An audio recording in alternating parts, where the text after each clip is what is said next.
시장은 힘들겠지만 계속 구축해 나가라. 네, 여러분 반갑습니다. 비트캐쳐입니다. 트럼프가 관세에 있어서 한 발짝 물러서는 움직임이 지속적으로 나옴에 따라서 현재 전반적인 투자 시장이 회복되고 있는 모습을 보여주고 큰 타격을 받았던 애플 시총까지 지금 3조 달러를 회복하면서 조금씩 최악의 국면에서 약간은 상승 모멘텀으로 돌아서고 있는 분위기를 만들어주고 있습니다. 그리고 트럼프의 이런 미치광이 관세 전략을 지금 수습하고 있는 대표적인 인물, 미국 자본주의의 서열 1위라고 볼 수 있는 미국 재무부 장관 스콧 베센트가 계속해서 관세 관련해서 조금 더 시장 친화적인 움직임을 보여주면서 한국과 내주 무역 협상 예정이고 빠르게 진행될 거다 하면서 오는 16일에는 일본과도 협상할 것이고 지금 핵심적인 국가들과 지금 5개 국가 우선 협상하겠다 이런 식으로 관세 공포를 봉합하려는 적극적인 모습을 보여주고 있는 상황입니다. 그리고 추가적으로 스콧 베센트는 관세 후폭풍 속에서 연준 의장을 교체할 준비를 하고 있다. 그래서 지금 후임을 물색한다. 파월 같은 경우는 임기가 끝나는 날이 바로 2026년 5월입니다. 이때 이후부터 연준의 의장을 맡을 사람을 벌써 물색하고 있고 이때 이후부터는 트럼프와 스콧 베센트는 어떤 사람을 연준 의장에 앉힐까 본인들 말을 잘 들어주고 본인들이 금리 내리라고 할 때 빨리 내려줄 수 있는 그런 정부의 친화적인 인물로 교체를 할 것입니다. 그러면 훨씬 더 지금처럼 10년물 금리가 치솟고 관세로 불확실성이 커질 때 금리를 내려주면서 완충제 역할을 하는 그런 연준 의장이 내년 중순부터는 교체가 될 가능성도 큰 상황이다. 그리고 또 연준의 실세이자 대표적인 매파 인사로 불리는 월러 이사가 최근 공식 석상에서 금리 인하를 하반기에 예상하며 경기 침체가 만약에 오면 금리 인하를 앞당길 수도 있다. 이런 식으로 비둘기파적인 스탠스를 보여주고 있습니다. 그리고 관세로 인한 인플레이션은 일시적으로 보인다. 그리고 침체가 온다라고 해도 우리가 개입하겠다라는 이런 친화적인 발언을 해준 것도 시장이 어느 정도 긍정적으로 받아들인 것 같습니다. 그리고 최근 기관들의 채권 청산으로 엄청나게 치솟았던 10년물 미국채 금리도 이런 식으로 고점을 찍고 다시금 안정화되고 있는 모습을 보여주고 있고 어쨌든 채권 시장이 안정화되고 채권 금리가 안정화되어야 분명히 전 세계의 침체에 대한 공포가 어느 정도 누그러질 수 있기 때문에 이런 식으로 10년물 국채금리가 안정화되고 있는 부분도 다행인 부분이라고 생각합니다. 그리고 중국 같은 경우는 심지어 정부가 개입을 해가지고 전 세계 글로벌 침체를 막기 위해서 헤지펀드와 대형 개인 투자자들이 주식 매도하는 것을 제한하면서 이런 식으로 경제가 무너지지 않도록 인위적인 제한까지 하고 있는 그러한 상황이다.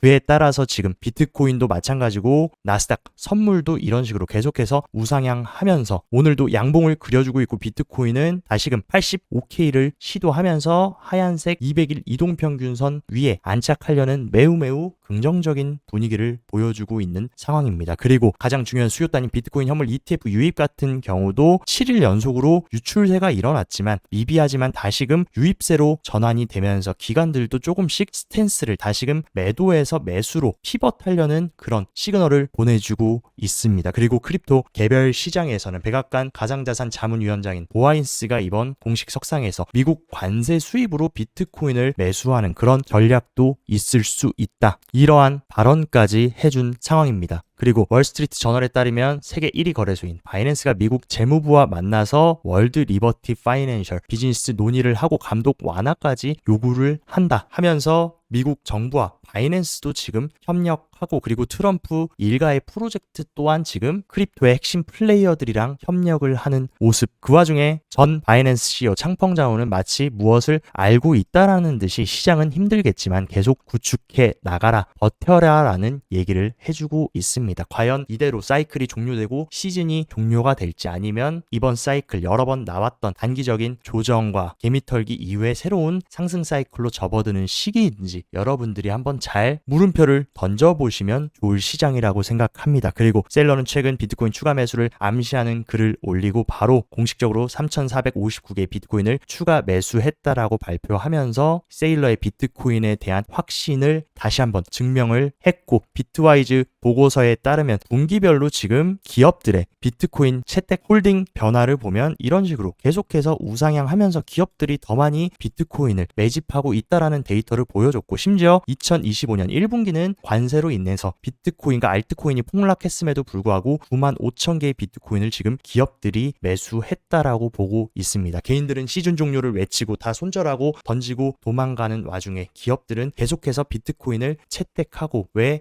더 많이 매수하려고 할까? 그리고 SEC와 미국 의회 또한 스테이블 코인이 비증권 지위를 명확화한다. 증권 규제 없이 이제 활용 가능하다라고 다시 한번 언급을 해줬습니다. 최근 SEC가 스테이블 코인에 대한 비증권 성명서 공개 이후로 또다시 스테이블 코인이 증권이 아니다라는 것을 언급해준다는 거. 확실히 지금 규제 부분만큼은 관세에 가려져 있지만 그 어느 때보다 친화적인 규제 환경이 형성되고 있음은 부정할 수 없는 팩트라고 생각합니다. 그에 따라서 전통 결제기관인 비자 또한 스테이블코인 발행사 팍소스 스테이블코인 네트워크인 USDG의 합류를 추진하면서 전통 금융과 스테이블코인 발행사들의 지금 콜라보레이션이 가속화되고 있고, 비자의 참여로 USDG 네트워크의 연결성과 유동성이 강화될 전망이라고 지금 외신은 보고 있다라고 밝혔습니다. 그리고 블랙록이 배후에 있는 USDC 미국 스테이블코인 발행사 서클이 발행하는 유로 스테이블코인인 EURC가 지금 달러에 대한 불확실성 수요가 급증하면서 공급량이 무려 43%나 급증했다. 관세로 인해서 어쨌든 전반적인 투자 시장이 위축되고 경기 침체 우려가 올라가는 것은 맞지만 오히려 이런 식으로 토크나 시장은 반사 이익을 받으면서 성장하고 있다라는 것이 데이터로 계속 나오고 있고, 1위 스테이블코인 발행사인 테더 또한 비트코인 채굴풀 오션을 지원하겠다 하면서 채굴 시장까지 테더가 진출하려는 고무적인 움직임을 가져가고 있는 상황입니다. 그리고 미국의 대표적인 크립토 거래소인 크라켄이 미국 주식 11,000개 종목에 대한 수수료 없는 거래를 시작하겠다라고 밝혀서 이제 크라켄은 크립토뿐만이 아니라 주식 거래 분야까지 사업을 확장한다. 근데 이렇게 주식 분야까지 뛰어드는 궁극적인 이유, 결국에 최종적으로는 주식 시장까지 토큰화를 시켜가지고 블록체인, 온체인 위로 옮겨서 토크나 주식 거래 시장까지 장악하려는 큰 그림을 그리고 있다라고 우리가 해석할 수 있습니다. 그리고 이러한 변화에 따라 우리나라에서 조금씩 움직이기 시작하면서 민주당이 가상자산 기본법에 속도를 내겠다, 새 정부에서 조속히 만들어야 된다라고 목소리를 계속적으로 높이고 있습니다. 그래서 한국이 가상자산 산업을 잘 운영할 인프라를 갖추고 있으나 현재 안점 때문에 늦어지고 있다. 법 제정 속도를 내겠다 하면서 디지털 자산을 토큰 증권으로 외형화하면 시장이 넓어질 것이라면서 논의와 제도화 작업을 신속히 추진하겠다 하면서 우리나라도 크립토 규제에 대해서 친화적이고 혁신적인 움직임을 가져가려고 하는 상황입니다. 하지만 한 가지 조금 아쉬운 소식은 SEC가 최근 여러 기관들이 신청했던 비트코인과 이더리움 현물 ETF에 대한 현물 상환 승인 결정을 6월 3일로 연기했다. 제가 봤을 때는 이 연기 같은 경우는 결국에 시간 문제라고 생각이 되는데, 최근 SEC 위원장이 폴 애킨스로 바뀌면서 폴 애킨스와 가상자산 태스크포스 팀 간에서 지금 조율을 하는 그러한 기간이 필요할 것으로 생각이 되고, 충분히 어느 정도 조율이 완료된다면 현물 상환 승인도 빠르게 이루어질 것으로 보입니다. 그리고 현물 상환 같은 경우는 이점이 뭐냐, 현금 상환과는 다르게 불필요한 수수료와 기관들의 접근성을 향상시킬 수 있는 부분이기 때문에 비트코인과 이더리움 현물 ETF가 현물 상환 승인이 돼서 출시가 된다라고 하면 더 많은 기관들의 채택 수요를 자극시킬 수 있는 중요한 요소이고, 미국 SEC가 그레이스케일의 이더리움 현물 ETF 스테이킹 도입 여부 또한 지금 심사를 연기했다. 마찬가지로 이 또한 폴 애킨스가 태스크포스 팀과 함께 명확한 규제의 가이드라인을 설정할 시간이 필요하다라고 생각을 하고 있고, 이러한 합의가 마무리되면 이더리움 현물 ETF의 스테이킹이 도입되는 것도 저는 시간 문제고, 상대적으로 지금 비트코인에 비해 너무나 약한 모습을 보여주고 있는 이더리움 또한 스테이킹 도입 ETF가 출시된다라고 하면 또다시 새로운 국면을 보여줄 가능성이 크다라고 생각합니다. 그리고 캐나다에서는 최초의 솔라나 현물 ETF 출시를 준비하고 있고, 본격적으로 4월 16일에 상장이 된다라고 밝히고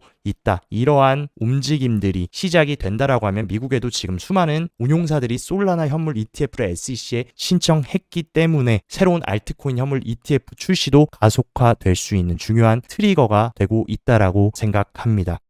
몇 가지 비트코인 온체인 데이터의 흐름도 한번 체크를 해보자면 굉장히 위축되어 있던 대중들의 심리, 베어리시 존에서 비트코인이 다시금 고개를 들어주면서 회복세를 보이고 관세에 대한 공포도 어느 정도 완화됨에 따라서 다시금 시장 심리가 불리시 존으로 수심이 지금 회복되고 있음을 보여주고 있고, 그리고 시장가 매수에 대한 볼륨이 확실히 4월 11일을 기점으로 음수에 있던 강력한 시장가 매도가 다시 매수세로 전환되고 있는 국면으로 들어오고 있습니다. 그리고 비트코인의 실질 수요 같은 경우도 이런 식으로 바닥을 찍었던 수요가 다시금 고개를 들면서 수요가 회복되고 있고 매수 압력이 들어오고 있음을 보여주고 있고, 영리한 트레이딩을 하는 장기 홀더들의 움직임을 보면 이런 식으로 보통 장기 홀더들 같은 경우는 단기 고점 부근에 분배를 합니다. 즉 비트코인을 매도하는데, 반면 이런 식으로 약세 국면에 돌입하면 다시금 적극적인 축적을 한다. 현재도 지금 지난 사이클 중 조정 구간과 마찬가지로 축적세 구간으로 지금 진입하고 있고, 장기 홀더들이 빠진 틈을 타서 물량을 늘려가고 있는 상황. 그 다음에는 언제나 비트코인이 상승하면서 분배를 했던 모습을 봤을 때 확실히 지금 어느 정도 조정이 마무리되고 반전이 되려는 그런 변곡점에 와 있다고 우리가 해석할 수 있습니다. 그리고 3월 말까지만 해도 10개 이상의 비트코인을 가지고 있는 지갑, 그리고 10개에서 10,000개 이하의 비트코인을 가지고 있는 고래 지갑 모두 이런 식으로 축소되는 움직임을 가져갔는데, 다시금 3월 말을 기점으로 10개 이상의 비트코인을 보유 중인 지갑 수, 그리고 10개에서 10,000개 이하의 비트코인을 보유 중인 고래 지갑들까지 고개를 들면서 다시금 적극적인 매집을 하고 있다라는 것을 우리가 온체인 데이터에서 확인할 수 있는 상황입니다. 그리고 비트코인 단기 차트 같은 경우도 제가 중요하다 말씀드렸던 이 하방 트렌드 라인을 확실하게 돌파 후에 리테스트로 확인을 하니까 다시금 비트코인이 튀어 오르면서 지금 85.8K까지 올라온 상황이다. 그리고 중요하게 또 넘어줘야 됐던 하얀색 200일 이동평균선까지 지금 돌파를 했기 때문에 오늘 일봉 종가로 200일 이평선 위에 안착을 해준다라고 하면 다음 구간인 88.7K까지도 충분히 시도해줄 수 있는 구간, 그리고 전 저점인 88.7K를 돌파해서 안착해준다라고 하면 기나긴 조정을 마치고 새로운 모멘텀 국면으로 들어갈 수 있는 좋은 분위기를 형성하고 있습니다. 그리고 오랜만에 파이어 차트 흐름도 한번 체크를 해보자면 이런 식으로 가장 큰 고래인 갈색 고래와 보라 고래 모두 다시금 적극적인 매수세에 동참하고 있고, 반면 개인 리테일들은 시즌 종료다, 사이클 끝났다 하면서 물량을 다 던지고 있는 완전 반대의 모습을 보여주고 있다. 그리고 하단에는 81K 부분에 의미 있는 매수벽, 상단에는 말씀드렸던 88K의 희미한 매도벽이 위치하고 있는데, 이런 식으로 강력한 고래들의 매수세가 유지된다라고 하면 충분히 88K를 시도하고 돌파하는 그림도 우리가 예상해 볼 수 있는 상황이다. 그리고 많은 분들이 이제 시즌 종료다, 사이클 끝났다 이런 얘기들을 하시는데, 제가 봤을 때 사이클이 끝나지 않은 이유, 보통 사이클 탑을 찍고 나서 그 다음에 본격적인 약세장으로 들어갈 때는 손실 중인 공급량이 이런 식으로 엄청나게 튀어오릅니다. 근데 지금 자리는 아직 시즌 종료라고 보기에는 손실 중인 공급이 너무나 미비한 상황이고, 적어도 우리가 시즌 종료를 논하려면 손실 중인 공급이 훨씬 더 높게 치솟아야 되는데, 과거의 시즌 종료 흐름과는 지금 아직 거리가 멀다라고 보고 있고, 더욱더 정확한 인간 지표라고 볼 수 있는 1개월 미만의 단기 홀더의 비중이, 보통 이런 식으로 사이클 탑을 찍으면 엄청나게 광기가 들어오면서 너도 나도 비트코인 투자하겠다 하면서 단기 홀더들이 급증하는 패턴을 보여줍니다. 하지만 지난 108K를 찍었던 게 이번 사이클 최고점 구간이라고 본다면 과거의 단기 홀더의 비율에 비하면 터무니없이 작은 수준. 저는 2017년 사이클도 몸소 경험했고 21년 사이클도 경험한 입장으로서 과거의 그